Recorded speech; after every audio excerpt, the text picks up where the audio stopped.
बेईमानी का पैसा पेट की एक एक आंत फाड़कर निकलता है। तारांकन एक सच्ची कहानी। तारांकन ये कहानी एक सत्य घटना पर आधारित है। गोपनीय बनाए रखने के लिए नाम और जगह बदल दिया गया है। श्री राम शर्मा जी, जो लखनऊ के चारबाग नामक शहर में एक मेडिकल स्टोर चलाते थे, उन्होंने अपने जीवन का एक पृष्ठ खोलकर मुझे सुनाया जो पाठकों की आंखें भी खोल सकता है और शायद उस पाप से जिसमें वह भागीदार बनने से भी बचा सकता है। मेडिकल स्टोर अपने स्थान के कारण काफी पुराना और अच्छी स्थिति में था, लेकिन जैसे कि कहा जाता है कि धन एक व्यक्ति के दिमाग को भ्रष्ट कर देता है, और यही बात श्री राम शर्मा जी के साथ भी घटित हुई। श्री राम जी बताते हैं कि मेरा मेडिकल स्टोर बहुत अच्छी तरह से चलता था और मेरी आर्थिक स्थिति भी बहुत अच्छी थी। अपनी कमाई से मैंने जमीन और कुछ प्लॉट खरीदे और अपने मेडिकल स्टोर के साथ एक क्लिनिकल लेबोरेटरी भी खोल ली। लेकिन मैं यहाँ झूठ नहीं बोलूँगा, मैं एक बहुत ही लालची किस्म का आदमी था, क्योंकि मेडिकल फील्ड में दोगुनी नहीं बल्कि कई गुना कमाई होती है। शायद ज़्यादातर लोग इस बारे में नहीं जानते होंगे कि मेडिकल प्रोफेशन में 10 रुपये में आने वाली दवा आराम से 40 से 50 रुपये में बिक जाती है। लेकिन अगर कोई मुझसे कभी 2 रुपये भी कम करने को कहता तो मैं ग्राहक को मना कर देता। खैर, मैं हर किसी के बारे में बात नहीं कर रहा हूँ, सिर्फ अपनी बात कर रहा हूँ। श्री राम शर्मा, गर्मी के दिनों में एक बूढ़ा व्यक्ति मेरे स्टोर में आया। उसने मुझे डॉक्टर की पर्ची दी। मैंने दवा पढ़ी और उसे निकाल लिया। उस दवा का बिल 560 रुपये बन गया। लेकिन बूढ़ा सोच रहा था।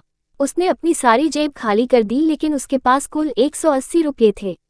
मैं उस समय बहुत गुस्से में था, क्योंकि मुझे काफ़ी समय लगा उस बूढ़े व्यक्ति की दवा निकालने में, और ऊपर से उसके पास पर्याप्त पैसे भी नहीं थे। बूढ़ा दवा लेने से मना भी नहीं कर पा रहा था। शायद उसे दवा की सख्त जरूरत थी। फिर उस बूढ़े व्यक्ति ने कहा, मेरी मदद करो, मेरे पास कम पैसे हैं और मेरी पत्नी बीमार है। हमारे बच्चे भी हमें पूछते नहीं हैं। मैं अपनी पत्नी को इस तरह वृद्धावस्था में मरते हुए नहीं देख सकता। लेकिन मैंने उस समय उस बूढ़े व्यक्ति की बात नहीं सुनी और उसे दवा वापस छोड़ने के लिए कहा।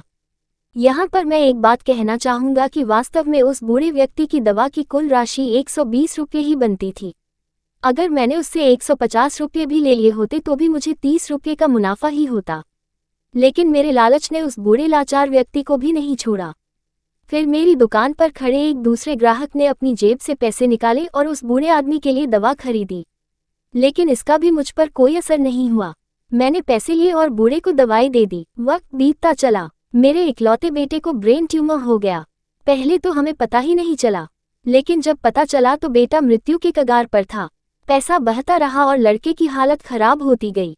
प्लॉट बिक गए, जमीन बिक गई और आखिरकार मेडिकल स्टोर भी बिक गया। लेकिन मेरे बेटे की तबीयत बिल्कुल नहीं सुधरी। उसका ऑपरेशन भी हुआ और जब सब पैसा खत्म हो गया तो आखिरकार डॉक्टरों ने मुझे अपने बेटे को घर ले जाने और उसकी सेवा करने के लिए कहा। उसके पश्चात मेरे बेटे का निधन हो गया। मैं जीवन भर कमाने के बाद भी उसे बचा नहीं सका। फिर श्री राम शर्मा, मुझे भी लकवा मार गया और मुझे चोट भी लग गई। आज जब मेरी दवा आती है तो उन दवाओं पर खर्च किया गया पैसा मुझे बहुत काटता है, क्योंकि मैं उन दवाओं की वास्तविक कीमत को जानता हूँ। एक दिन मैं कुछ दवाएं लेने के लिए मेडिकल स्टोर पर गया और 100 रु का इंजेक्शन मुझे 700 रु में दिया गया। लेकिन उस समय मेरी जेब में 500 रुपये ही थे और इंजेक्शन के बिना ही मुझे मेडिकल स्टोर से वापस आना पड़ा। उस समय मुझे उस बूढ़े व्यक्ति की बहुत याद आई और मैं घर चला गया। मैं लोगों से कहना चाहता हूँ कि ठीक है कि हम सभी कमाने के लिए बैठे हैं, क्योंकि हर किसी के पास एक पेट है। लेकिन वैध तरीके से कमाएं, ईमानदारी से कमाएं। गरीब लाचारों को लूटकर कमाई करना अच्छी बात नहीं है, क्योंकि नरक और स्वर्ग केवल इस धरती पर ही है, कहीं और नहीं। तारांकन, और आज मैं नरक भुगत रहा हूँ।